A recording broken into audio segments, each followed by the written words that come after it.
Hello everyone, it's me SKF. ओ बचपिल्लों, पापा के पपीतों, पापा की पेडिग्री पे पलने वालों गोदी एंकरों, इसके पैर धो के पियो तुम लोग को तो तलवे चाटने की आदत है। काश इसके पैर धो के पी लेने से कुछ अकल भी आ जाए। ಇನ್ನು ಮುಂದಕ್ಕೆ ನಾವು ಸಹಿಸ್ಕೊಳ್ಳಲ್ಲ.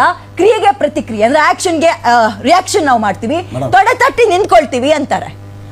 ಹಂಗಂತ ಹೇಳೋಗ್ತಾರೆ ಮದ್ದೂರಲ್ಲಿ. ಅದಾದ್ಮೇಲೆ ಮುಂದಕ್ಕೆ ಏನಾಗುತ್ತೆ ಅನ್ನೋದಕ್ಕೆ ಅವ್ರ ಜವಾಬ್ದಾರರಾಗಲ್ಲ. ಈಗ ಹೇಳಿದ್ರಲ್ಲ ಆಕ್ಷನ್ಗೆ ರಿಯಾಕ್ಷನ್ ಅಂತ, ಇದೇ ಮಾತನ್ನ ಇದೇ ಹೋರಾಟಕ್ಕೆ ಅವ್ರ ಮಕ್ಳನ್ನ ಮುಂದೆ ತಂದು ನಿಲ್ಸಕ್ ಹೇಳಿ ನೋಡೋಣ, ಹೋರಾಟ ಮಾಡ್ಸಕ್ ಹೇಳಿ ನೋಡೋಣ. ನೀವು ಹಾಕೊಂಡಿದ್ರಲ್ಲ ಬಾವುಟ, ಅವ್ರ ಮಕ್ಳು ಕತ್ತಿಗೆ ಹಾಕ್ಸಿ ನೋಡೋಣ, ಕೇಸರಿ ಶಾಲ್ ಇಡ್ಸಿ ಹಾಕ್ಸಿ ನೋಡೋಣ. ಇವ್ರ ಕೇಳಿಸ್ಕೊಳ್ರಿ, ಇವ್ರ ಮಕ್ಳು ಅಬ್ರಾಡ್ ಹೋದರಂತೆ, ಇಲ್ಲಿ ಯಾರಿಗೋ ಬೆಂಕಿ ಹಚ್ಚಿ ನಿಮ್ಮ ಚಳಿ ಕಾಯಿಸ್ಕೊಂತೀರ.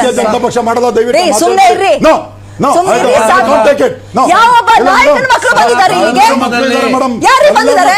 ಕಲ್ಲು ಹೊಡೆಸ್ಕೊಂಡಿರೋರು ಬಿಜೆಪಿ ಅವರು ಅಲ್ಲ, ಇನ್ಯಾರು ಅಲ್ಲ.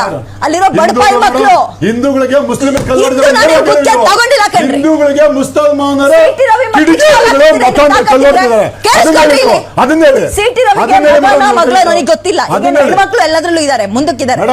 ಸಿಟಿ ರವಿ ಮಕ್ಕಳಿಗೆ ಇದೇ ರೀತಿಯಾಗಿ ಶಾಲ್ ಹಾಕ್ಸಿ ಆಕ್ಷನ್ಗೆ ರಿಯಾಕ್ಷನ್ ಅಂತ ಹೇಳಿಸ್ತೀರಾ? ಕಲ್ಲು ಹೊಡೆಸ್ಕೊಂಡಿರೋ ಜಾಗದಲ್ಲಿ ಅವ್ರ ಮಕ್ಳನ್ನ ತಂದು ಬಿಡ್ತೀರಾ? ಸಿಟಿ ರವಿ ಯಾವ ಕ್ಷೇತ್ರದವ್ರಿ? ಯಾವ ಕ್ಷೇತ್ರದವ್ರಿ ಸಿಟಿ ರವಿ? ಸಿಟಿ ರವಿ ಯಾವ ಕ್ಷೇತ್ರದವ್ರಿ? ನಾನು ಅದೇ ಕ್ಷೇತ್ರದವ್ರು ಹಾಗಾಗಿ ಮಾತಾಡ್ತಾ ಇದ್ದೀನಿ. ತಿಳ್ಕೊಂಡಿಲ್ಲ ಅವ್ರ ಬಗ್ಗೆ, ಸರಿಯಾಗಿ ತಿಳ್ಕೊಂಡಿಲ್ಲ ನೀವು. ಸಿಟಿ ರವಿ ನನಗೆ ಎಲ್ಲ ಗೊತ್ತು ಅವ್ರ ಬಗ್ಗೆ. 30 ವರ್ಷದಿಂದ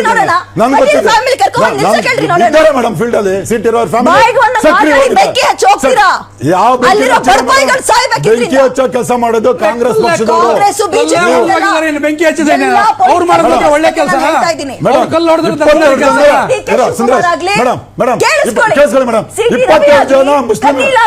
ಡಿ ಕೆ ಶಿವಕುಮಾರ್ ಆಗ್ಲಿ ಜೆಡಿಎಸ್ ಆಗ್ಲಿ 3 ಜನ ಪಾರ್ಟಿಗಳನ್ನು ಸೇರಿ ಹೇಳ್ತಾ ಇದ್ದೀನಿ, ನಿಮ್ಮ ಯಾವೊಬ್ಬ ನೀವು ದಯವಿಟ್ಟು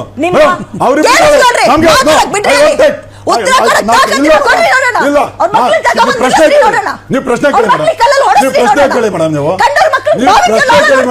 ನೀವು ಪ್ರಶ್ನೆ ಕೇಳಿ ಮೇಡಮ್. ನೀವು ಪ್ರಶ್ನೆ ಕೇಳಿ. ಹಿಂದೂಗಳು